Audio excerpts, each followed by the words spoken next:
Mu karere ka Kamonyi mu murenge wa Mushenge habereye ibiteye ubwoba. Ni mu gihe abaturage bari kwibaza nimba ibi bintu biri kubera mu karere ka Kamonyi ndetse wagira ngo ni amarozi cyangwa ni amashitani. Bivuze yuko mu karere ka Kamonyi mu murenge wa Mushenge bivuze yuko habereye ibintu bidasanzwe cyangwa habereye amahano ateye ubwoba. Bivuze yuko aha hantu ku irimbi rya Bushenge basanze abasore bacukuye cyangwa insoresore zacukuye imva ndetse zibye ibyari biri mu mva. Bivuze yuko ku itariki zisanga ya mbere y'ukwa munani aribwo bashyinguye umuntu ndetse bamushyingurana amafaranga. Ariko mwaratesesha mugafata umuntu mukamushyingurana amafaranga n'abantu bahari, bamushyingurana amafaranga ndetse n'utundi tuntu tw'agaciro. Mwaratesesha mufasha umuntu umushyinguranya amafaranga n'utundi tuntu tw'agaciro.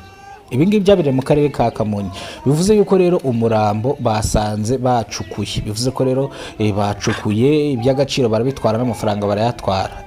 Umugani wa rero ibi bintu biteye ubwoba n'agahinda. Bivuze ngo rero mu karere ka Kamonyi habereye ibiteye ubwoba ndetse n'agahinda. Ariko rero namwe mwararenzwe gufata umuntu mukamushyingurana amafaranga. Ibyo bintu bibaho koko? Ufasha umuntu ugiye kumushyingurana amafaranga. Asha rero namwe hamukabije kabisa. Kandi murabizi yuko abantu barahari muri gushyingura. Ni nko kwa kuntu ujya gushyingura umuntu ngo umushyizeho zahabu, ariko ubundi bazashyizeho cya kintu cyo gushyingura nk'abahinde, kwa kundi batwika imirambo bakabika ivu.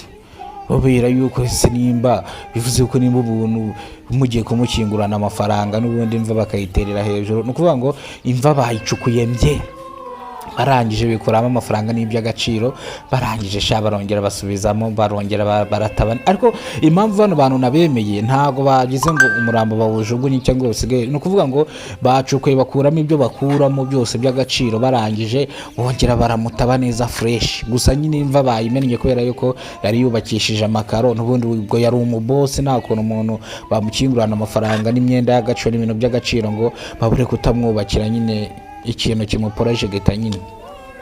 Rero kugira ngo dukomeze ino nkuru, kora subscribe, ufungura inzogera kugira ngo ujye ubasha kubona amakuru mu gihugu cy'u Rwanda. Rero reka twikomereze mu karere ka Kamonyi. Mu karere ka Kamonyi habereye ibintu biteye ubwoba ndetse abaturage bakomeje kwibaza nimba kuzajya bashyingurana ababo icyubahiro bakabahereza amafaranga bizajya biteza cyangwa bizajya bihereza ibisambo kugira ngo bibone uko byiba cyangwa bizira icyuho.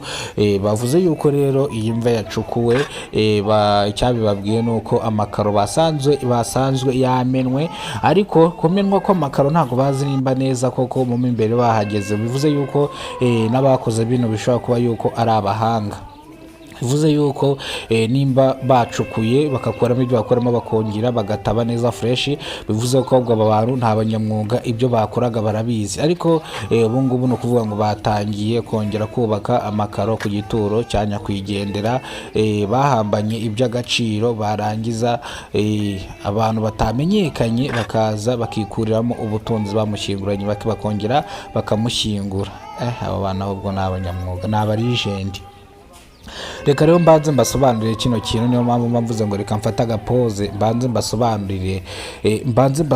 Ni ukuvuga ngo ariko se ubundi nkawe munyarwanda uri kunkurikirana, sibyo? Umuntu yapfuye ugiye kumushyingurana amafaranga kubera iki? Ubwo si ukwangiza abandi? Nguko umushyinguranye imidari, shaneti za zahabu, inkweto ya miliyoni 2, umwenda, ikote rya miliyoni 8, ibya indi bagurira mu Buhinde. Ubu urumva koko uwo muntu uri kumwifuriza amahirwe cyangwa uri kugira ngo aruhukire mu mahoro? Bivuze koko byagenda kose hano hanze hari abantu bashonje, ibyo bintu bazabikora. Ariko ngewe hari ikintu njya numva, ubundi twagiye dukora system nk'iyo mu Bahinde, kari kwa kundi nyine bashyingura umuntu bakamutwika ivu rye bakaba ari ryo, cyangwa biriya bintu ntago ari byo. Kurangina Abahinde bashyingura nibyo bya fresh, bakamutwika ivu rye bakaba ari ryo babika. Ibintu rero nabyo ni hatari kabisa. Bivuze ngo rero nimuzajya mukomeza gukora bino bintu abantu mukabashyingurana amafaranga, bivuze yuko rero ibyo nibisi bindeba, ibyo ngibyo ni ibyanyu. Mujye mufata umuntu mumushyingura amafaranga muyihorere, n'ubundi amafaranga mugiye kuyataba mu butaka. Ntago aya mafaranga mugiye gushyingurana abantu baba bazayarya, kereka nimba muba muri kuyaha Satani, kuko none se Satani yo izafata ite? Ariko se ba bantu njye numva ngo bajya pembeni gushaka amafaranga ubundi wagwane.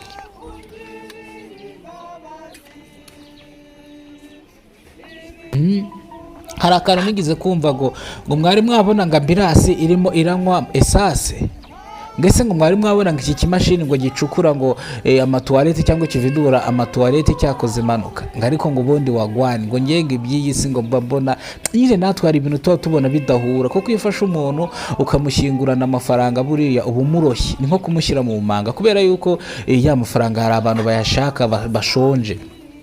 My friend rero mwese munyumve, nimba ugiye gushyingura umuntu wawe rwose mushyingure mu cyubahiro, umukorere ibisabwa byose, ariko ntuzakora ikosa ryo kumushyingurana amafaranga, kubera yuko ibyo byose uzaba umushyize ahantu habivuze yuko basaza kumutabura bakuremo ya mafaranga kameme.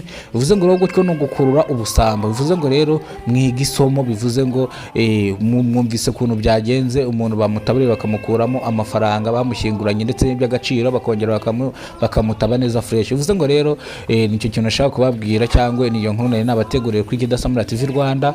Nibagirwe kugenda udakoze subscribe ngo ufungure inzogera kugira ngo uzajye ubasha kubona amakuru mu gihugu cy'u Rwanda. Ngi nitwa Gurinzwe n'Imana Emmanuel, abanzi banze ku mazina ya Kidasamura.